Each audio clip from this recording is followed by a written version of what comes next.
This is Africa Digital News Television, ADNtv, on November 18th. Here are the headlines. The U.S. government has named 2 al-Shabaab operatives as specially designated global terrorists. Abdullahi Osman Mohammed, known as Engineer Ishmael, is said to be responsible for the group's explosives operations and manufacturing. The U.S. State Department also says that Malim Ayman is the leader of Jaish Ayman, a unit carrying out attacks in Somalia and Kenya. He was the leader of the raid on the American facility at Manda Bay on the Kenyan coast in January. 3 Americans were killed and several aircraft destroyed in the ambush.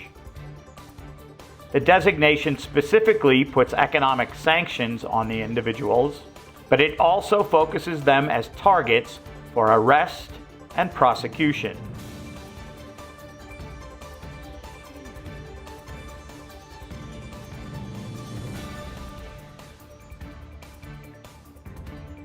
Plans to pull U.S. troops out of Afghanistan, Iraq, and Somalia in the waning days of the Trump administration are being discussed publicly. A draft order circulating through the Pentagon includes the withdrawal of 700 American soldiers from Somalia. While military leaders are cautioning President Donald Trump against moving too quickly, the outgoing leader seems set on keeping promises to bring troops home. The plan being discussed would keep U.S. forces in Djibouti and Kenya. This would allow drone strikes against al-Shabaab to continue. There is much discussion in security circles about how the U.S. pullout might affect the upcoming Somali elections.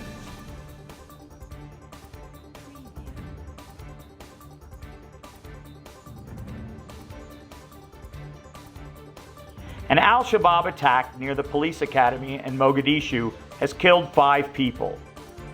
The suicide bomber blew himself up outside a restaurant. 8 people were injured. Most of the victims were civilians, although details of police casualties were not immediately available.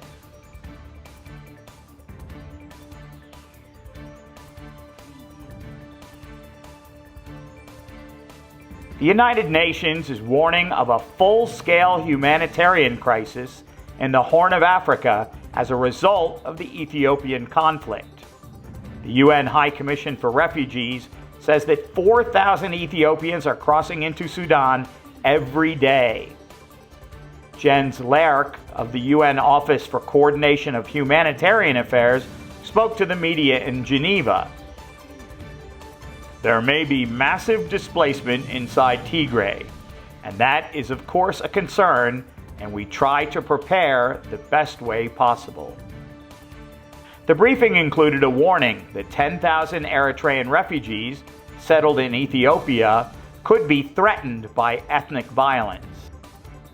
The UN World Food Program says it has delivered 1 ton of sustenance to a single site in Sudan. That amount could feed 60,000 people for 1 month. Refugees relate that heavy fighting continues in and around Tigray province. Ethiopian Prime Minister Abiy Ahmed has called for an all-out assault on Tigray after a deadline he imposed for surrender has passed.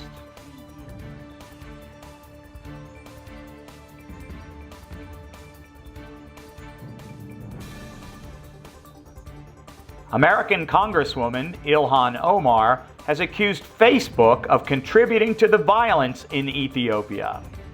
The Somali-born Omar released an official letter to Facebook founder Mark Zuckerberg on social media.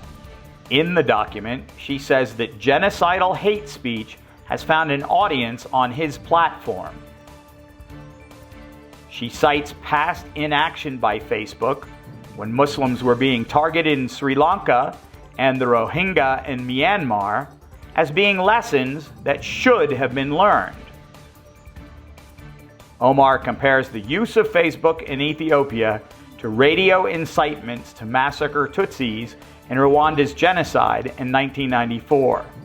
She concludes by declaring, Mr. Zuckerberg, in 2020, you are that radio.